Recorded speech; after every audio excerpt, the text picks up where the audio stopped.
Jesper Johansson, Postman. Mr. Klaus. You have a gift. You were meant for making toys. So I figured if you donate your old toys, I'll deliver them for free. Tonight, I go with you. There's no need for you to come with me, really. Tonight, then.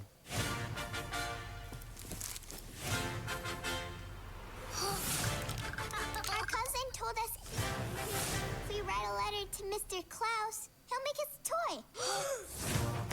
Dear Mr. Klaus. Dear Mr. Klaus. Shall we then? Yep. Mr. Klaus is the coolest. Klaus? What about me? Ow! What the loser? Oh yeah, well if I'm a loser, then you're too far. You're gone. Hey, what do you guys think you're doing? This is Smearensburg, the unhappiest place on Earth. And you two can't change that. The Postman and Toy Maker are brainwashing everyone! We need to show people that a true, selfless act always sparks another. Hi. What's happening right now? Oh no. Holy mother! What happened? Not a word. You just sit there, be all magical and awesome.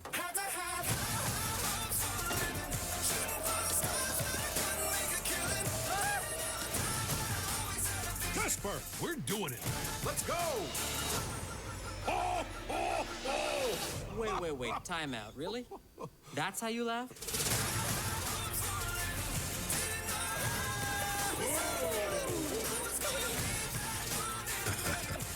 Come on, we're running out of time. Those kids are counting on us. If we don't stop them tonight, this town will never be the same! Destroy those toys.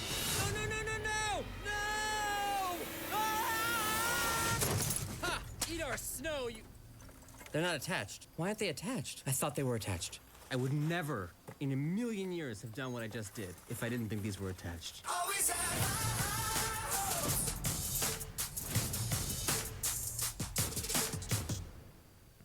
Good morning, Owasso. This is the Twins with Owasso Live, and this is the Morning Loop.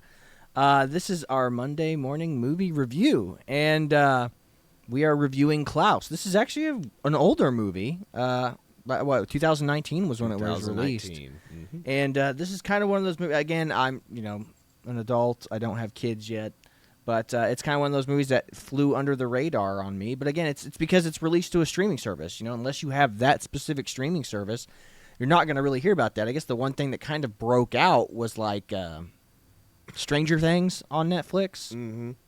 But this movie here is incredible. This might be my top new favorite Christmas movie, if not tied for the top with Dr. Seuss's How the Grinch Stole Christmas, the Ron Howard, Jim Carrey version. This is a phenomenal film. It is powerful storytelling. It is fantastic storytelling, and I don't even know what else to say. You take my word for it. This is a fantastic Christmas film. Like I showed my mom and dad the other day, and they were both really into it. My mom more than my dad, but it's just how it is, though. It's a great film. I guess we'll just kind of go through the beginning. It's a character film about this guy named Jesper, who is a selfish, spoiled rich kid who his dad is like the most high-ranking person in the postal service or whatever postal service world that they live in, and he is a spoiled kid who just is in the postal service too because his dad is in the post service. He's just wanting to go and live a chill life and be a bum, and so he doesn't take it seriously, so his dad punishes him by sending him to the worst place in the world. The only place that can't seem to hold a postal service. Yeah, because they'd never send mail out. So he gets sent there as punishment to basically, he can't come back until he sends, 17,000 letters or something like that? 7,000 letters, something like that. It's like 17,000 letters. It's some arbitrary number. It's irrelevant. But, and as you can see through the trailer and all this stuff, it just hijinks ensues. He tries to go in, and the town he comes to, it's a lot like the Hatfields versus McCoys. Like, there's two families in town. I think it's or Romeo and Juliet. Yeah, there's two families feuding. Yes, two families. I think it's the Crumbos and the Ellenbows or something like that. The Crumbs and the Ellenbows or something like that. And they are just feuding. Anytime they see each other, they try to attack each other. It's just silly, cartoonish violence, And he goes around trying to figure out how he goes from house to house trying to get people to deliver letters, but, nobody has to say anything to each other because everybody in the town hates each other, so there's no reason for mail to go out. It's just a fishing town, and that's it. And as he goes along, he finally bumps into this guy, Klaus, who's this, hermit that lives out in the woods on his own, and gosh, I can't even remember how they got to the point where he got the toy or whatever. You know what I'm saying? Like he left a picture, a letter on his house one day or something, right? Like it was the picture that the kid drew. Yes, like he took that letter, he took that picture because it's the serendipitous way that this happens is a kid, because like the town's so violent or whatever, like kids basically like stay indoors, and this kid's picture or drawing blows out of his window and blows right in front of the postman. And he picks up the picture and he goes, "Sorry, I can't give this to you. You have to mail it to me. All I need is a penny or whatever. A penny and a stamp, and I'll put this in the mail and I'll give it back to you." And then the kid's dad chases him off. Yeah, chases him off the property. Mm-hmm. And then he goes to see Klaus and everything. Then he sees Klaus. That's the only, like I said, he looks at his map in his home, and there's one little area of the map that was like dusty or whatever, and he clears it off and he goes, "This is the only house I've never tried, so I'm going to go try it." Yep. And it's the hermit, Klaus, that lives out in the woods all alone by himself. And it's that scene in the opening of the trailer where you see the axe come down and he's like, "Oh, it's scary," it's classic misunderstanding trope, And he leaves that note there, and he sees the picture that the kid drew, so he wants to give that kid a toy, because he can see by the picture that he drew that the kid's lonely and bored. Mm-hmm. So he takes him a toy in the middle of the night, but he makes the postman give it to him. So and then that's what he does. He goes, so the postman has a spark, and it's a good show because everyone has their own conflicting motives. Like, the postman, Jesper, wants to leave. He wants to get out of there. So the more letters he mails, the quicker he can go home. And then he convinces Klaus to give all the kids toys, like because he has a house full of toys because he has a tragic backstory. But that's the point. Is like after they deliver that first toy to the kid, word starts to spread that this magical man came and gave me a toy in the middle of the night, and it was under my tree. Yeah, that was after the postman, took my letter or whatever it was. Yeah, it's after my postman took a letter to him, and the letter came back. So then all the kids start to actually become friends, and they all start telling stories about how to, if you write this letter, and then it becomes this whole thing where the kids start going to school, because nobody's going to school or anything, because they want to learn how to write letters to Santa. Yeah, so another big character is the school teacher, who's basically, she's selling fish now to get out of she wants to leave the town because nobody goes to school. So eventually the postman has all these kids come up to his store one day, and he goes, "Well, you have to write me a letter to take to Klaus." And then after he convinces all the kids to write him letters, he goes back up to Klaus and goes, "You have to give the kids your toys. Mm-hmm. Like, you're not using them, and just give them all your leftover toys." And he convinced him, he's okay, fine, we'll do that. But we have to do it. We have to deliver the toys together because he wants to see the looks on the kids' faces when they get the toys. The toys. Mm-hmm. So that's how this starts. And then eventually it gets to the point where after he runs out of toys, he goes, "You have a gift. You have to make more toys so we can keep going, so he can get out of there." Mm-hmm. So again, and then the hijinks ensues, and then once the older families in town realize what they're doing, and like they're making an impact. All the kids are going to school. All the kids are becoming friends and playing together with each other's toys. Which is causing, in turn, the parents to have to, interact with and be the polite other families to each and be other. politer to the people's families and their kids. Yeah, so just fantastic. This is fantastic storytelling. It's a fantastic movie. I highly recommend you watching it. It's super entertaining. It is the art style is amazing, too. It's a very fun art style, yeah. And, again, it's so entertaining. And it got me like nearly worked up, man. Like, I mean, it's powerful storytelling, and it goes to show you that, it goes to show you how powerful storytelling can be. And it's true. And the thing is, the director, this should be a Disney property. This film should be a Disney property, but it's not, because Disney's not smart enough or talented enough to keep its best creators happy. Yes. The director, which brings us to the next point. This is the director of it. Whoops. Sergio Pablos. And he has an interesting IDBM career here. As you can see, he's credited with Despicable Me. Let's see what else. We'll go to this one. What is he best known for? Here we go, yeah.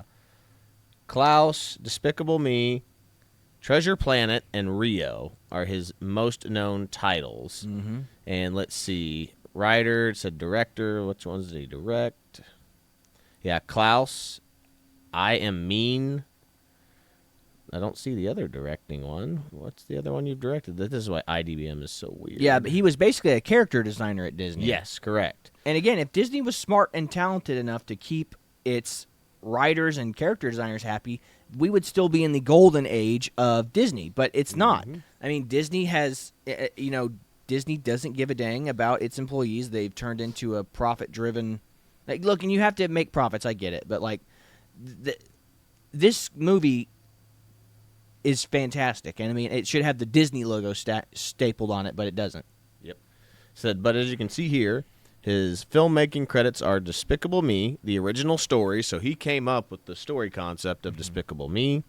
Smallfoot, he wrote the book for Smallfoot, and then Klaus, he's director, writer, and producer of all these. Yeah. So, yeah. Fantastic. Yeah, I mean, it's such a good film. But here is his film credit. So he was a character designer for Disney in the 90s and early 2000s. As you can see, I don't know what this is. Once Upon a Forest. I don't even know what the heck that is. Goofy Movie. That's a great movie. Runaway Brain, Hunchback of Notre Dame, Hercules, Tarzan, Treasure Planet, Tarzan 2, Stuart Little 3, and then this I'm pretty sure this is when he starts getting out of Disney, is this era right here. Yeah, for sure. Because all these are not Disney titles anymore. Yeah, these are DreamWorks titles. So about after the 2000s is when he got out, which, you can see that's when the Disney era started its tick and its downturn. Yeah, it's when they just started investing solely in Pixar stuff after that. And, right there, Treasure Planet is the indicator. Like, Treasure Planet was really the last 2D/3D kind of mix thing. The death of 2D, it was Treasure Planet was the death of 2D because it just didn't sell well, despite the fact that it's actually a really well-done movie. But I don't know if there was just not a market for it, or people weren't hungry to see another retake on the Treasure Island trope, or the Treasure Island story. But yeah, no, I mean, this guy did a fantastic job. This movie is super good. It's unbelievably well written. It's well acted. There's a lot of big names in it, and this was Norm Macdonald's last movie. Yes. Norm Macdonald plays like a salty boat captain, which I have that pulled up. All his scenes, it says Best of Mogan's scenes right here from Klaus. Mm-hmm.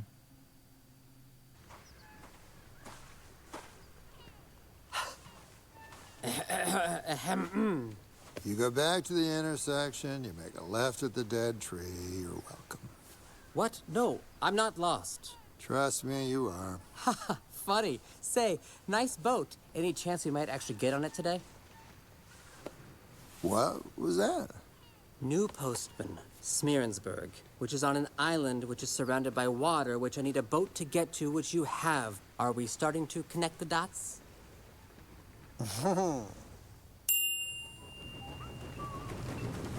Is the weather always like this? Yeah, we're having a bit of a heat wave. Where is everyone? Everyone? I thought there would be some sort of a reception. Oh, right. The reception, of course, the reception. It's good you reminded me. You just ring the bell over there, and then the reception will start. The bell?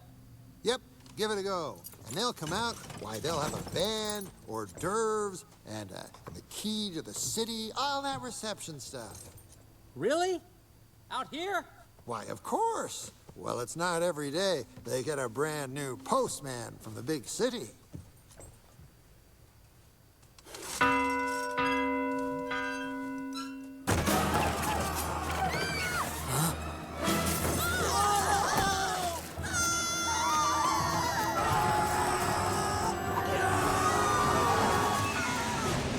What's happening?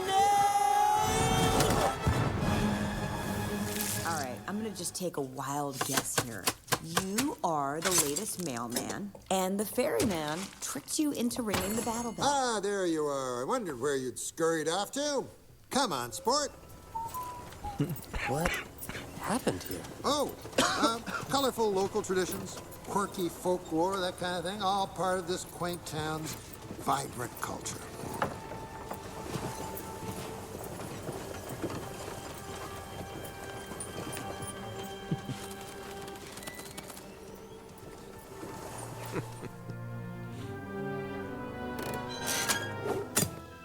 Home sweet home. But yeah, I mean, it's a great little film. Everybody has their own motivations, their own drives, and it's just great storytelling. I don't want to get into too many spoilers, but it's a good show. It's kind of in it's the mythos of how, a fictional mythos on how Santa Claus or this Klaus character becomes Santa Claus, and there is mythology, there is some magic to it. Though it's at the end of it is where the magic part comes in, but it's for the most part very grounded. Yeah. You know what I mean? It's like a very grounded retelling of how the Christmas tradition kind of got started. Yes. And, I think it's kind of apt that, it's the theme in this is communication. Is like the postman communicates messages to people, and this whole town doesn't communicate with each other. I mean, that's why they're in the state that they're in, which it's a very coming together story. If you're not talking to each other, there's really, what else you got? You got violence. Yes. That's why it's such a good message and theme, I believe, for the Christmas season. Absolutely. I mean, it's a story of giving, self-sacrifice, all that stuff. So it's a fantastic movie. Again, this might be my favorite Christmas animated film of all time, and it's probably tied with Dr. Seuss's How the Grinch Stole Christmas for favorite Christmas movie ever. So it's really good. I thank my girlfriend for making me watch this. But yeah, it's a great film. I suggest everyone. Your girlfriend? Oh, my wife. Yeah, sorry. But yeah, no, I mean, it's fantastic. It's a fantastic movie. I suggest everyone, if you have Netflix, and if you don't have Netflix, get the free subscription for a month and watch it. Yeah, everybody watch it Christmas Eve. There's or probably whatever. places to buy it on DVD. I'm sure. No, my wife has looked all over the place. Really? It's that kind of maybe on DVD, but yeah, she tried to buy it on YouTube and on Prime, and she cannot find anywhere to get a hard copy of this movie. So again, I think Netflix owns this outright.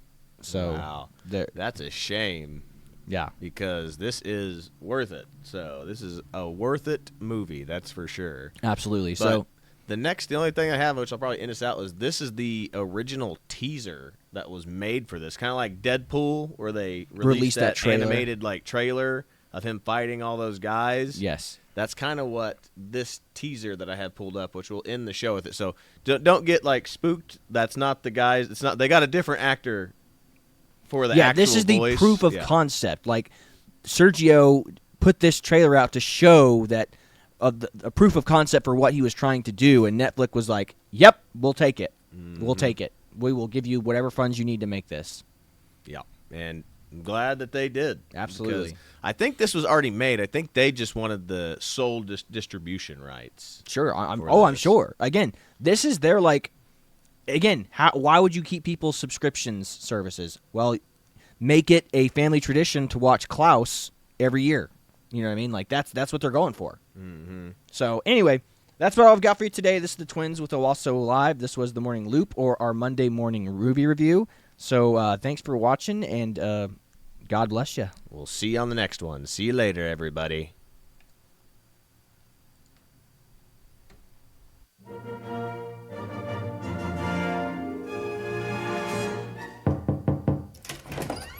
Good morning, madam. And a good morning it is indeed. For you see, today is the day when progress arrives in this charming little town of yours. Now, let me steal a few moments of your time to introduce you to the novel concept that is the Postal Service.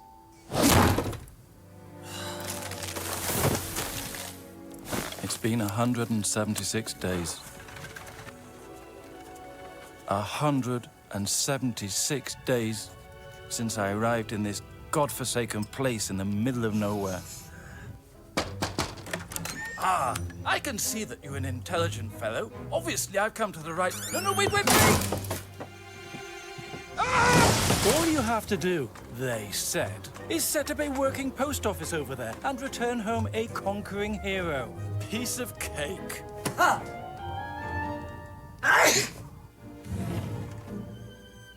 Ah, aren't you the cutest little thing? Tell me, sweetie, is your mummy home? What they did not mention is that the civilized concept of written correspondence is completely wasted on these savages. Hi there! Why, hello, if I may... Wait, just give me a chance to... No. Oop. Ha!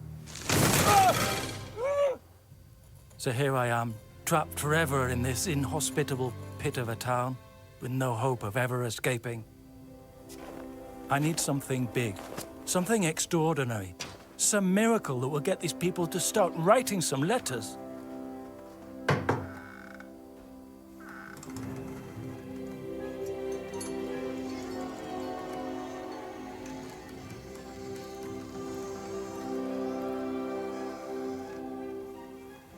Hello?